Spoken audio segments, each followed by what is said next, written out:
नमस्कार। Vision IAS के news today के इस अंक में आप सभी का स्वागत है। इस अंक में हम आपके लिए लेकर आए हैं यूपीएससी परीक्षा की दृष्टि से महत्वपूर्ण कुछ अहम खबरें। इस अंक के साथ मैं हूं दिव्या तोमर। आइए सबसे पहले बात करते हैं इस अंक की हेडलाइंस के बारे में। वाणिज्य मंत्री ने तीसरे पक्षों द्वारा दुरुपयोग को रोकने के लिए आसियान के साथ मुक्त व्यापार समझौते पर दोबारा चर्चा करने की आवश्यकता पर बल दिया।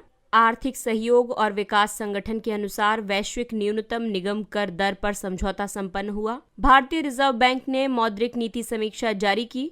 भारत और जापान ने एक स्वतंत्र और खुले हिंद प्रशांत के लिए सहयोग करने का संकल्प लिया। और nationwide river ranching programme यानी राष्ट्रव्यापी नदी तटीय कार्यक्रम का शुभारंभ किया। और अब खबरें विस्तार से। वाणिज्य मंत्री ने तीसरे पक्षों द्वारा दुरुपयोग को रोकने के लिए आसियान के साथ हुए मुक्त व्यापार समझौतों पर दोबारा चर्चा करने की आवश्यकता पर बल दिया है। आसियान भारत वस्तु व्यापार समझौते पर वर्ष 2009 में हस्ताक्षर किए गए थे। ये समझौता वर्ष 2010 से लागू हुआ था। आसियान भारत सेवा व्यापार समझौते पर वर्ष 2014 में हस्ताक्षर किए गए थे। इसमें पारदर्शिता, घरेलू विनियमन, अभिनिर्धारण, बाजार पहुंच, राष्ट्रीय व्यवहार और विवाद निपटान के प्रावधान शामिल हैं। आइए अब आपको बताते हैं कि वाणिज्य मंत्री ने ऐसा क्यों कहा कि इस पर दोबारा चर्चा करने की जरूरत है। दरअसल पिछले कुछ वर्षों से आसियान के साथ भारत के व्यापार घाटे में बढ़ोतरी हुई है।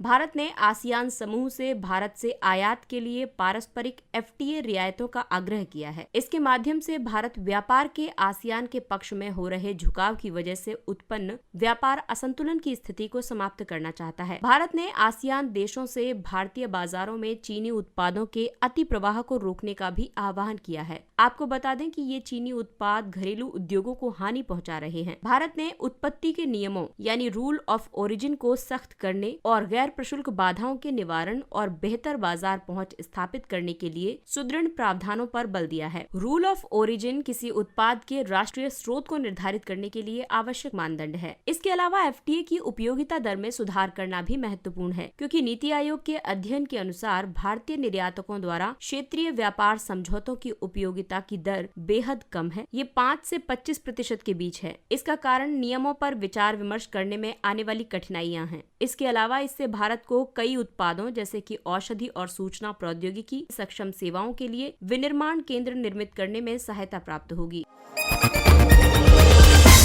अगली खबर वैश्विक कर व्यवस्था से संबंधित है। आर्थिक सहयोग और विकास संगठन के मुताबिक वैश्विक न्यूनतम निगम कर दर पर समझौता संपन्न हो गया है। बड़ी कंपनियों द्वारा 15% की न्यूनतम कर दर का भुगतान सुनिश्चित करने और उनके द्वारा किए जा रहे अपवंचन को कठिन बनाने के लिए एक वैश्विक समझौते पर भारत सहित 136 देशों ने सहमति व्यक्त की है। 4 देश केन्या, नाइजीरिया, पाकिस्तान और श्रीलंका अभी तक इस समझौते में शामिल नहीं हुए हैं। आधार शरण और लाभ स्थानांतरण यानी बीईपीएस पर ओईसीडी या G20 समावेशी ढांचा अर्थव्यवस्था के डिजिटलीकरण से उत्पन्न होने वाली कर चुनौतियों से निपटने के लिए समाधान प्रदान करता है। स्तंभ 1 लगभग 100 सर्वाधिक विशाल और अत्यधिक लाभ अर्जित करने वाले बहुराष्ट्रीय उद्यमों पर लागू होता है। ये बहुराष्ट्रीय उद्यम $20 बिलियन से अधिक का वैश्विक कारोबार करने वाले और 10% से अधिक की लाभप्रदता वाले उद्यम होते हैं। ये उन कंपनियों के लाभ का हिस्सा उन स्थानों पर दोबारा आवंटित करता है जहां वे अपने उत्पाद बेचती हैं या सेवाएं प्रदान करते हैं। स्तंभ 2 अपेक्षाकृत विशाल मल्टीनेशनल एंटरप्राइजेज यानी 750 मिलियन यूरो से अधिक वार्षिक राजस्व उत्पन्न करने वाली कंपनियों पर लागू होता है। ये उन उद्यमों को वर्ष 2023 से 15% के वैश्विक न्यूनतम निगम कर के अधीन लाएगा। इसका महत्व ये है कि ये दशकों से जारी अनुचित प्रतिस्पर्धा को समाप्त करेगा।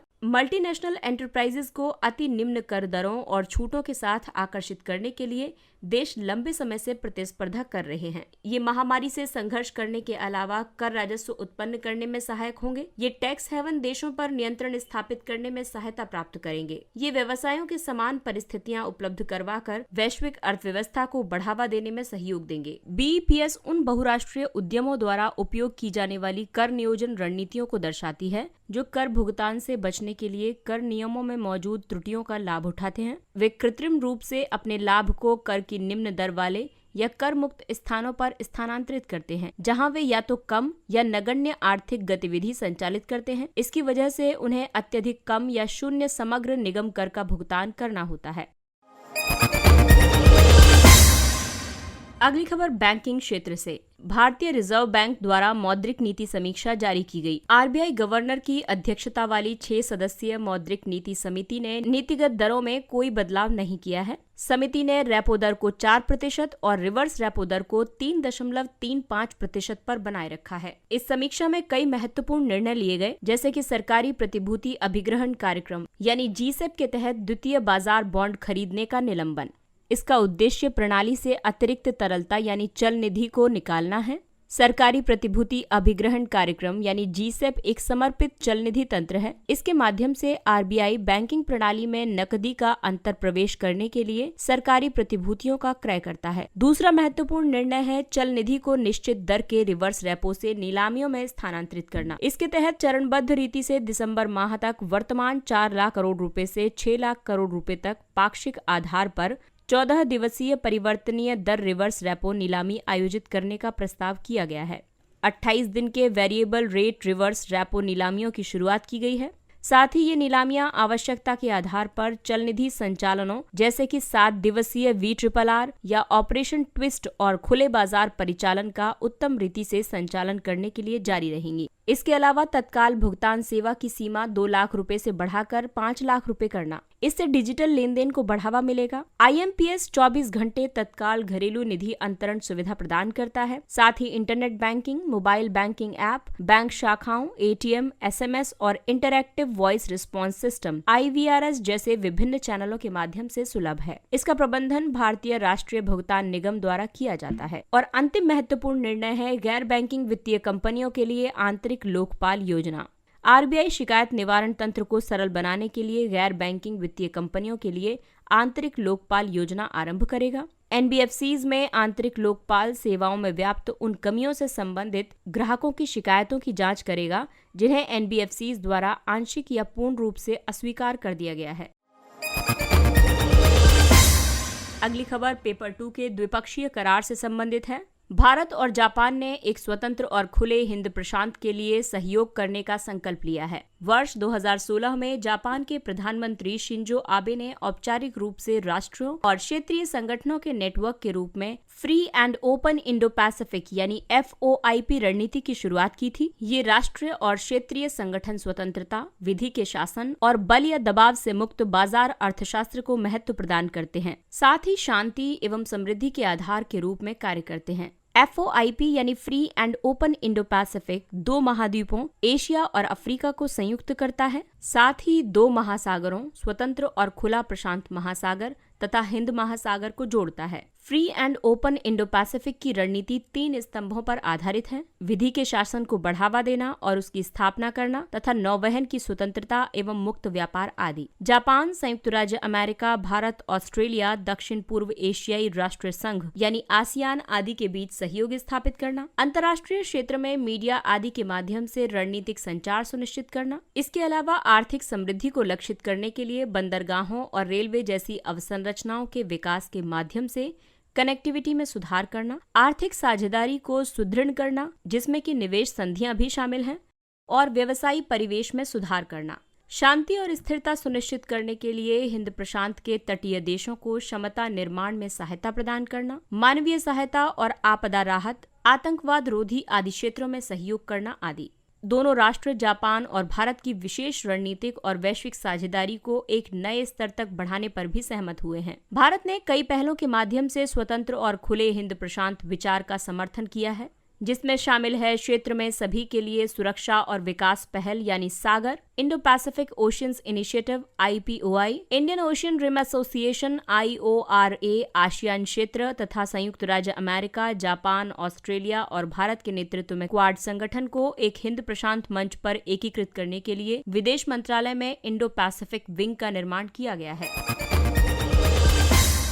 अगली खबर पारिस्थितिकी क्षेत्र से संबंधित है। राष्ट्रव्यापी नदी तटीय कार्यक्रम का शुभारंभ किया गया। प्रधानमंत्री मत्स्य संपदा योजना के तहत विशेष गतिविधि के रूप में नदी तटीय कार्यक्रम आरंभ किया गया है। इस कार्यक्रम का उद्देश्य भूमि और जल के विस्तार, गहनता, विविधीकरण और उत्पादक उपयोग के माध्यम से मत्स्य उत्पादन और उत्पादकता को बढ़ावा देना तथा उसका और अधिक संवर्धन करना है। ये कार्यक्रम संधारणीय मत्स्य पालन का लक्ष्य प्राप्त करने, पर्यावरण शरण को कम करने, जैव विविधता के संरक्षण, सामाजिक आर्थिक लाभों को अधिकतम करने और पारिस्थितिकी तंत्र सेवाओं का आकलन करने में मदद करेगा। इस कार्यक्रम के लिए राष्ट्रीय मात्स्यिकी विकास बोर्ड को नोडल एजेंसी के रूप में नामित किया गया है। कार्यक्रम के चरण 1 के तहत NFDB ने वर्ष 2020-21 के दौरान 3 प्रमुख नदी प्रणालियों, जिसमें कि गंगा और उसकी सहायक नदियां, ब्रह्मपुत्र और बराक नदी की सहायक नदियां तथा महानदी व अन्य नदियों को लक्षित किया गया है। इसकी वजह से उत्तर प्रदेश, त्रिपुरा, छत्तीसगढ़, ओडिशा, उत्तराखंड और बिहार का नदी पट्टी की लंबाई पर ध्यान केंद्रित करने वाले 6 प्रमुख अंतर्देशीय राज्यों के रूप में चयन किया गया है। प्रधानमंत्री मत्स्य संपदा योजना देश में मत्स्य पालन क्षेत्र के केंद्रित और सतत विकास के लिए एक प्रमुख योजना है। इसके कार्यान्वयन के लिए आत्मनिर्भर भारत पैकेज के एक हिस्से के रूप में सभी राज्यों या संघ राज्य क्षेत्रों में वित्त वर्ष 2020-21 से वित्त वर्ष 2024-25 तक 5 वर्षों की अवधि के लिए 20,050 करोड़ रुपए का अनुमानित निवेश किया जाएगा। आइए बात करते हैं कुछ अन्य महत्वपूर्ण सुर्खियों की। नोबेल शांति पुरस्कार 2 पत्रकारों फिलीपींस की मारिया रेसा और रूस के दमित्री मुरातोव को नॉर्वेजियन नोबेल समिति द्वारा वर्ष 2021 का नोबेल शांति पुरस्कार प्रदान किया जाएगा। ये पुरस्कार उन्हें अभिव्यक्ति की स्वतंत्रता की रक्षा के लिए उनके किए गए प्रयासों के लिए प्रदान किया गया है, जो लोकतंत्र और स्थायी शांति के लिए एक पूर्व शर्त है। मारिया रेसा एक डिजिटल मीडिया कंपनी रैपलर की सह संस्थापक हैं। वे अपने मूल देश फिलीपींस में सत्ता के दुरुपयोग, हिंसा के उपयोग और बढ़ते अधिनायकवाद को प्रकट करने के लिए अभिव्यक्ति की स्वतंत्रता का उपयोग करती रही हैं। नोवाया गजेता नामक समाचार पत्र के सह संस्थापक दमित्री मुरातोव दशकों से रूस में चुनौतीपूर्ण परिस्थितियों में अभिव्यक्ति की स्वतंत्रता की रक्षा करते रहे हैं।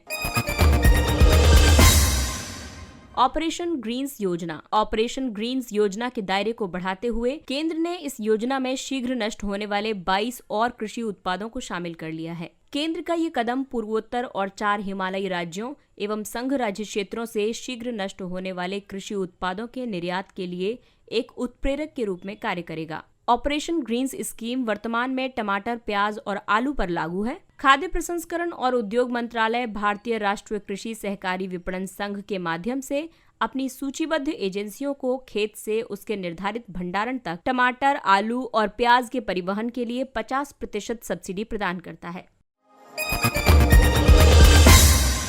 विकेंद्रीकृत वित्त यानी डिसेंट्रलाइज्ड फाइनेंस डेफी। विकेंद्रीकृत वित्त एक ऐसी प्रणाली है जो वित्तीय उत्पादों को एक सार्वजनिक ब्लॉकचेन नेटवर्क पर उपलब्ध कराने में मदद करती है। ये वे नेटवर्क होते हैं जिन्हें केंद्रीय बैंक या मध्यस्थ द्वारा विनियमित नहीं किया जाता है। ये ब्लॉकचेन एप्लीकेशन पर आधारित हैं।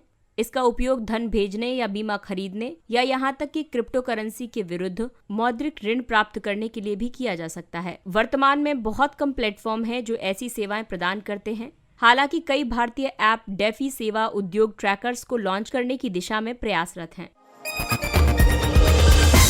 नई हेलीकॉप्टर नीति की घोषणा की गई। इस नीति के तहत हवाई संपर्क को बढ़ावा देने के लिए समर्पित हब और कॉरिडोर स्थापित किए जाएंगे। मंत्रालय ने देश भर में हेलीकॉप्टर कॉरिडोर विकसित करने के लिए 10 शहरों और 82 मार्गों की पहचान की है। नागर विमानन मंत्रालय के अधीन एक समर्पित हेलीकॉप्टर त्वरण प्रकोष्ठ को स्थापित किया जाएगा। ये प्रकोष्ठ हेलीकॉप्टर उद्योग से संबंधित मुद्दों के निस्तारण और व्यवसाय करने की सुगमता को बढ़ावा देने में मदद करेगा। ये नई नीति हेलीकॉप्टर ऑपरेटरों को लैंडिंग शुल्क या पार्किंग जमा से छूट प्रदान करती है। एक केंद्रीकृत हेली सेवा पोर्टल को एक ऐसे स्तर तक अपग्रेड किया जाएगा जहां हेलीकॉप्टर उड़ान के लिए सभी अनुमतियां ऑनलाइन प्रदान की जा सके।